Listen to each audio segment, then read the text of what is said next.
Okay, so my next step is we're going to paint the styrofoam with a latex primer. That's just like a wallboard primer. I like to use exterior primer. It's a few dollars more, but I think it sticks and holds better. And we're actually going to put a coat of primer on the piece we're working on. And while that primer's still wet, we're going to work on just some regular tissue paper, just like what you would get at the craft store, or what you would, use to wad up and pack into something that you're going to ship out.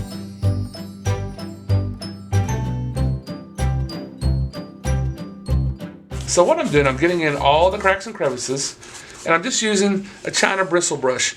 The brushes are fairly inexpensive. They're about $1, and they're disposable. I try to get as much use out of them as I can. As you saw with my glue, penny saved is a penny earned. So, but I'm not going to spend all day trying to wash and save a $1 brush. And when the brush wears out, it's just done. You just are done with it, and you go get a new $1 brush. Gosh, this is an expensive hobby. So you see me getting in all the cracks and crevices, corners really good. And one thing about the China bristle brushes, they are an inexpensive disposable brush, and they do shed some of their hairs, and that's fine. We hope that the hairs come out looking more like a rock vein than a brush hair, but either way we're going to take care of it. So I'm coming around, I'm really getting in. You see how fast this is? We're really going to make some quick progress. Just like so. I'm catching all of my foam areas. I'm going to get in. You might really be able to see those rock fronts. That white paint might really be picking up that detail a little better now for the camera. Okay, half of this is done, and notice I painted onto the inside of the portal. I did get to the inside because we'll wrap that with tissue also. I don't want you to be able to look into my portal tunnel, the portal of the tunnel, and see a smooth styrofoam finish. I want you to see what appears to be rock. Sometimes on our tunnels, especially if we're sending cameras through, we will finish the whole inside of the tunnel. Lots and lots of work, especially if you put wood beams, lanterns, searchlights, the whole caveat inside the tunnel. It's a lot of work for something you may or may not ever see. However, if you're going to be have a tunnel at eye level where people can look inside it, it might not be a bad idea to think about surfacing the inside of your tunnel and painting it as well. If it's just going to be a long black hole, moving on. Okay. All right, see how wet all the paint is? It's just kind of laying everywhere, right? And that's exactly what I want. So now comes a little bit of a tricky spot. Putting on your tissue paper. And this can be, let's just say it can be pleasurable. And you have to go the other way also. But we're going to make this go in the pleasurable direction. So I'm just wanting to coat what we've painted, the wet spots. Yes, you will get paint on your gloves if you're wearing them, or on your hands if you're not. And then, do you see that I am actually suspending the tissue paper into the paint?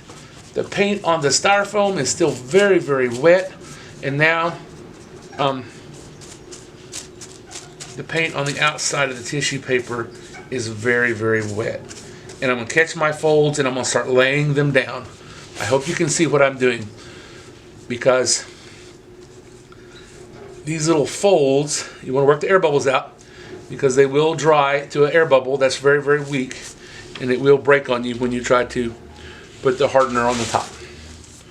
So we want to catch this with a good amount of paint and make sure that the tissue paper gets soggy enough that it suspends between the two layers of paint, but not so soggy that it begins to tear on you. If it gets so soggy it begins to tear, you really kind of lose, back off. You don't have to start over, but if you continue to just have torn tissue paper, your project kind of looks like, well, it's a torn tissue paper. And it's like, golly, man, did that mountain come out of the medical clinic? Because it sure has a lot of war wounds. All right. So now we can see some of these veins. I'm really got a corner vein right here I need to work down, and that's okay. I like it. So do you see the wrinkles?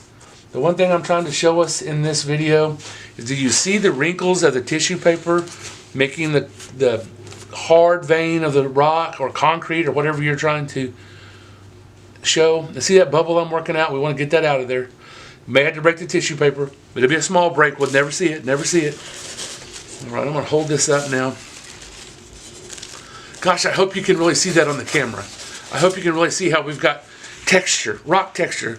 That's what you see on the exterior of rock, are these sedimentary layers and fracture layers. And when the freeze-thaw cycles has made a recess in the stone, made a relief. And that's what we're after.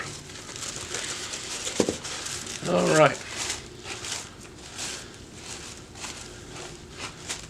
Now I'll work it all the way to the bottom. And as this dries, this excess tissue paper will just kind of tear off. See, I work it all the way inside. I want those veins clearly inside. And I'm really going to pull hard because I'm wanting to pick that relief detail back up around my keystone, the header, and the header blocks going into the portal. And that's a brush hair that'll have to come out or it'll look like doo. So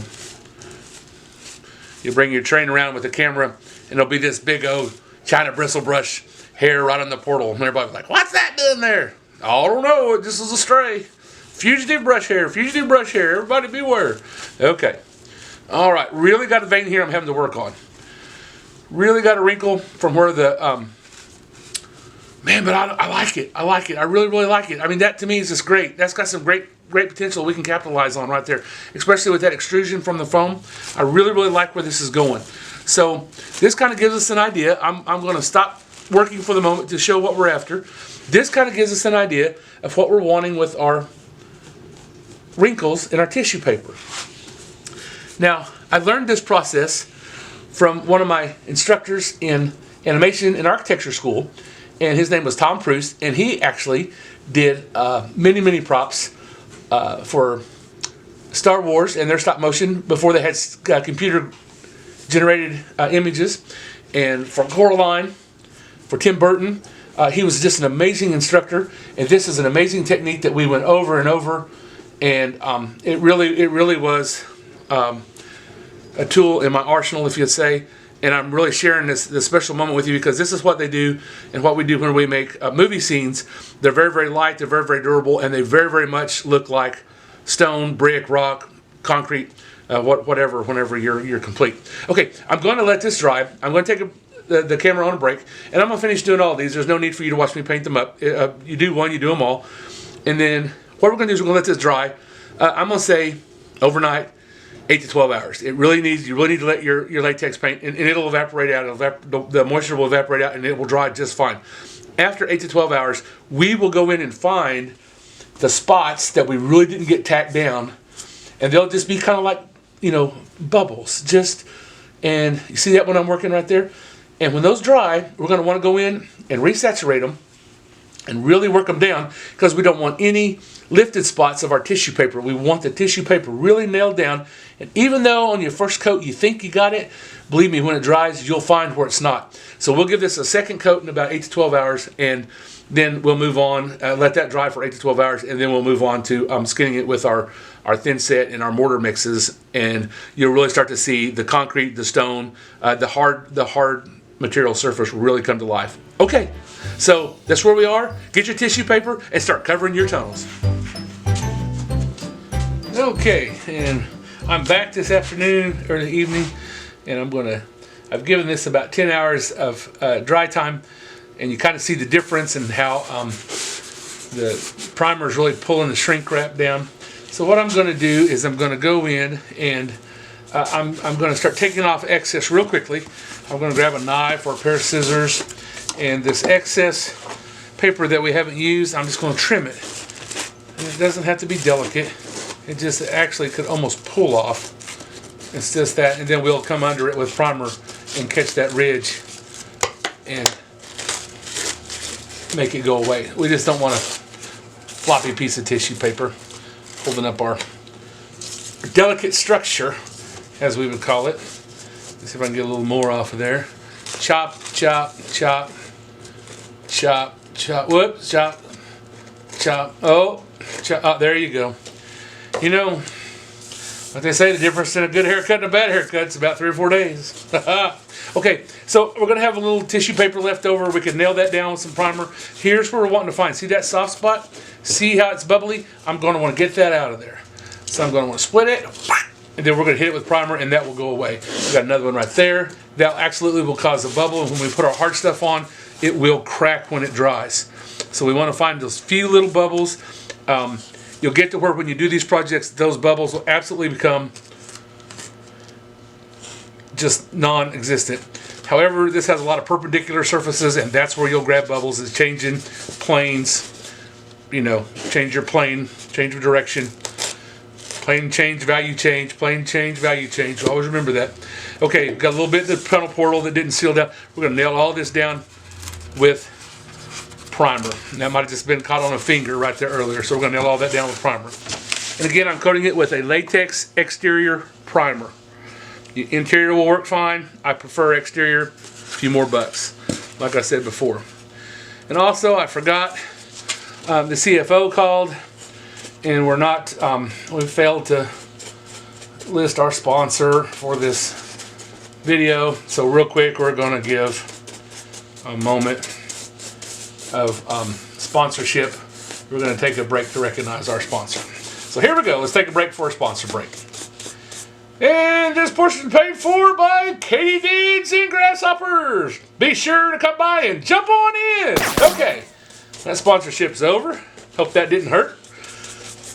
I didn't get much done in the middle of the break. And actually, I think I was supposed to say, now a word from our sponsor. I don't remember. Bob Barker had that one the best, didn't he? I didn't catch that just a little bit. Just a little bit. See, nailing it down, nailing it down. So this paint has really dried. The paper has really gotten kind of stiff. The tissue paper, we're really going to have to saturate it to get it to lay down. And that's okay, it's laying down. I don't know if you can, I'll kind of just painted over it. I don't know if you can see the reliefs. When we hit them with paint and glaze, the relief, wall stones, keystone, and all the entrance around the portal will show up. All right. And I'm just going to go over this now. I will wind up, right now what I'm looking for are the loose spots. I'm trying to nail down the loose spots with lots of wet primer. Lots and lots of wet primer. I don't care about the spots that have already nailed down just yet. All right, let's look at something real quick. Got a hole, got a hole. Little tissue paper. Rip. Did you hear that? I tore off a big hunk of tissue paper, and I'm going to just shove it in the hole. And I will tell you, silicone caulk works real well. You just have to wait on it to dry, and it's just another step. And there's really no reason to add another $6 to your project when you got a 6-cent piece of tissue paper to fill it. And I don't know, tissue paper may be 30 cents a sheet now with inflation. Woo! Good Lord, everything's going nuts. All right, this guy's wanting to give me trouble. Get a little paint on the fingers.